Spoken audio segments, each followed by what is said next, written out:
তো আমি এখন বানাচ্ছি হচ্ছে মাছের ডিমের বড়া। সোমের বাবা বেরিয়ে গেছে, তো ওকে আমি মাছের ডিমের ওর মতন 4 পিস ভেজে তরকারি করে দিয়েছিলাম। আর বাকিটা আমি মাখা আছে, তো সেইটা দিয়েই আমি এখন মাছের ডিমের বড়াটা বানিয়ে নিচ্ছি আর কি। নিয়ে ঝোলের মধ্যে অ্যাড করে দেবো, তাহলে আর কি হয়ে যাবে। তো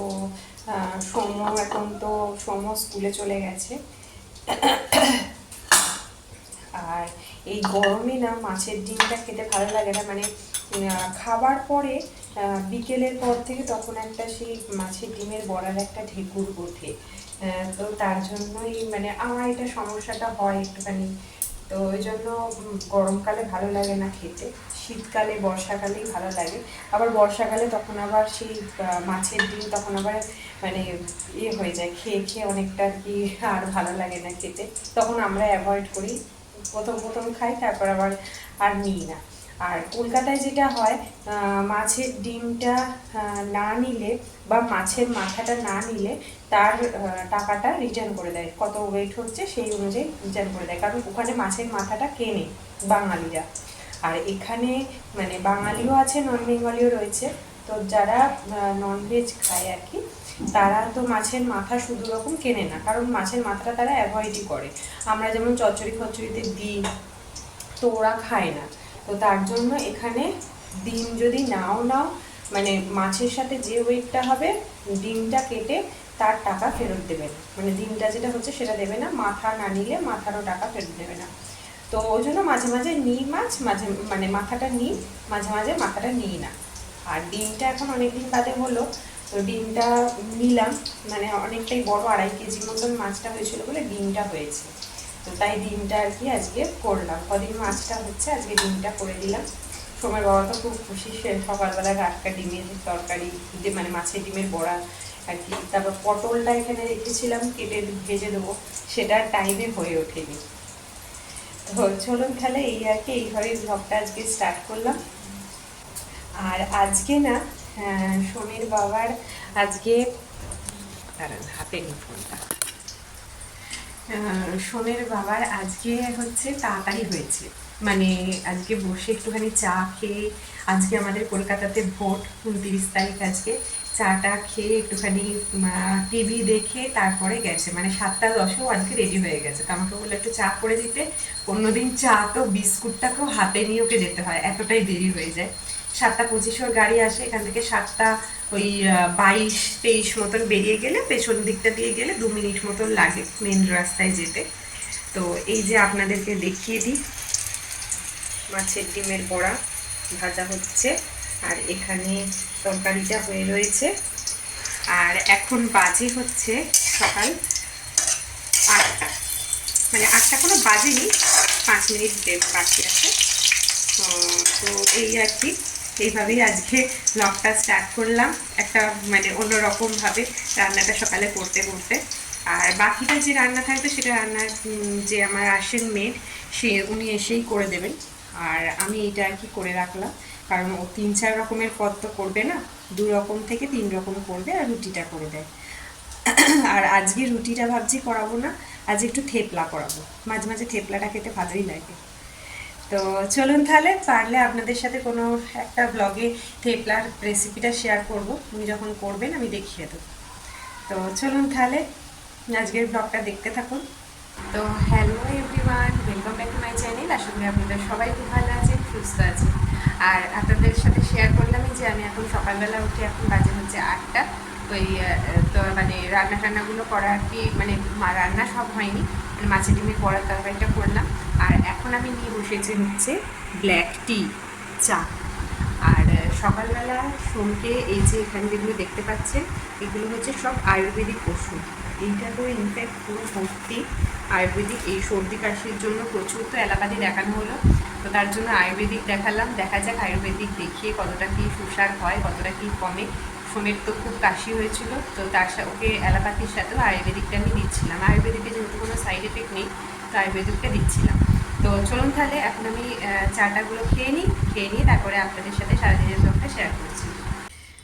তো চাটা খেয়ে আর কি মানে একটু শুয়ে পড়েছিলাম, আহ, আহ, মানে গরম লাগছিল আর কি। তো মাথাটা পুরো ভিজে রয়েছে। তো এখানে ঘরে এলাম পাখাটা চালিয়ে, একটুখানি মাথাটা শুকোনো হবে আর একটুখানি এডিট আমি ফোন থেকেই করি, তো এডিটটাও করা হবে। তো কারেন্টটা গেল চলে, কারেন্ট নেই, কখন আসবে জানি না। এখানে কারেন্ট গেলেই খুব ভয় লাগে, মনে হয় যে কখন কারেন্ট আসবে বাবা। মানে তাও এইখানে যে এই ফ্ল্যাটটাতে আমরা কারেন্ট আর কি গেলে চলে আসে, হাফ অ্যান আওয়ারের মধ্যে চলে আসে। কিন্তু আগে আমরা যেখানে ছিলাম ওখানে আগের দিনকে মেসেজ দিয়ে দেয় যে কারেন্ট থাকবে না সকাল 9টা থেকে, ম্যাক্সিমামই ওরকমই থাকতো টাইমিংটা, সকাল 9টা থেকে দুপুর 3টে অবধি। তো 3টের জায়গায় অনেক সময় 3:30 4টের সময় তো আসতো।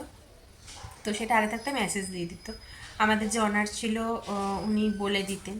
আর এখানে অনার তো তানজানিয়া চলে গেছে, তো এখন এখানে তো কেউ খবর দেওয়ার নেই। তো এই আর কি শুয়ে রয়েছি। তাই আবার মানে ঘরের টুকটাক কাজগুলো, আবার ঘর মোছাটা বাকি আছে, ওটা আর কি করবো। তো চলুন, আমাদের এখনও কারেন্ট আসেনি। আর আমি এই ব্রেকফাস্ট করলাম, আর এই যে মিঠি এখন আমার থেকে একটুখানি চা খাচ্ছে। আর এই যে স্যান্ডউইচ করে দিয়েছিলাম, আজকে স্যান্ডউইচে আলু সেদ্ধ দিইনি, আজকে স্যান্ডউইচে দিয়েছিলাম হচ্ছে শসা টমেটো আর একটু সস দিয়ে আর কি করে দিয়েছিলাম। সোম ভালোবাসি, সোমকে এরমভাবে কালকে করে দেবো। এই আর কি চলছে এখনো পর্যন্ত। মানে 10টা বাজে, এখনো পর্যন্ত আমি ঘর মোছা টোছা করতে পারিনি, এতটাই গরম হচ্ছে, মানে করতে গেলে সেই গরম হবে। আর এই হাত পাখা নেই, এই একটা ফাইল ডাক্তারখানায় যে ফাইল দেয় সেই ফাইলটা দিয়েই আর কি করা হচ্ছে। আমরা হাওয়া টাওয়া খাচ্ছি। মিঠি আজ তাড়াতাড়ি উঠে পড়েছে, যেহেতু সকালবেলাতে কারেন্টটা চলে গেছিলো। কাপটা পড়ে যাবে, আমার শখের কাপ এটা। তো চলুন তাহলে, আমি এইভাবেই আপনাদের সাথে ছোট ছোট করে মানে ভিডিও করে আপনাদের সাথে পুরো ব্লগটা শেয়ার করছি। তো এখন বাজে হচ্ছে সন্ধ্যে 6:30, আর আমাদের কারেন্ট এসছে হচ্ছে ওই দুপুরের দিকে 1:30 নাগাদ মতন কারেন্ট চলে এসছে। 1:30 না, 1টার সময় কারেন্ট চলে এসছে। আর আমি এখন বসিয়েছি হচ্ছে চা, বসিয়েছি চা করছি। আর সোমের বাবাও এক্ষুনি চলে আসবে, ও যেহেতু সানডে ওর ডিউটি ছিল, তো ওই জন্য আজকে তাড়াতাড়ি 5:30টায় ছুটি হয়ে গেছে। আসতে ওই 1 ঘন্টা মতন লাগে, 1-1.5 ঘন্টা মতন লাগে। তো 6:30 বাজে, আমাকে বললো যে 10-15 মিনিটের মধ্যে আমি এবার চলে আসবো। আর এই যে চা বানাচ্ছি, মিঠি এখানে বসেছে, বসে চাটা ও নাড়ছে, ওখানটাতে ফুটছে, সেটাই আর কি নাড়ছে। তুই আরো কমিয়ে দিলি? হ্যাঁ, ফুটছে না তোর জন্য। তুমি চা বানিয়ে পাপাকে খাওয়াচ্ছ? পাপা আসবে, যে চা বানাচ্ছ যে। হুম। আর আমাদের আজকে বানিয়ে দিয়ে গেছে এখানে থেপলা, এই যে মেথি থেপলা বানিয়েছে। আর আজকে বলেছিলাম একটু রসুন দিয়ে বানাতে, তো আজকে রসুন দিয়ে বানিয়েছে। জানি না খেয়ে, তবে ভালোই হবে, একটু পাতলা পাতলাই হয়, রুটির থেকে একটু পাতলা হয় থেপলাটা। এখন চলে এসছে সোমের বাবা, চলে এসছে। এখন বাজে হচ্ছে 7টা। তো কী দেবো, তাই ভেজ পাফ একটু নিয়ে এসেছিলাম, আর চা রেডি। তো এখানেই আজকের ভিডিওটাও শেষ করছি। আর এখানে রাত্রির ডিনারের সাথে মায়ের হাতের অমলেটটা সোমের বাবার খেতে খুব ভালো লাগে, তাই মা একটু বানিয়ে দিয়েছিল। আর রায়তার সাথে এটা আর কি সার্ভ করেছিলাম আমরা। তো চলুন তাহলে আজকের মতন ভিডিওটাও এখানে শেষ করছি। সবাই খুব খুব খুব ভালো থাকবেন, সুস্থ থাকবেন, আনন্দে থাকবেন। আবার দেখা হবে খুব তাড়াতাড়ি নতুন একটা ভিডিও নিয়ে। ততদিনের জন্য আজকের মতন এখানে ভিডিওটা শেষ করলাম।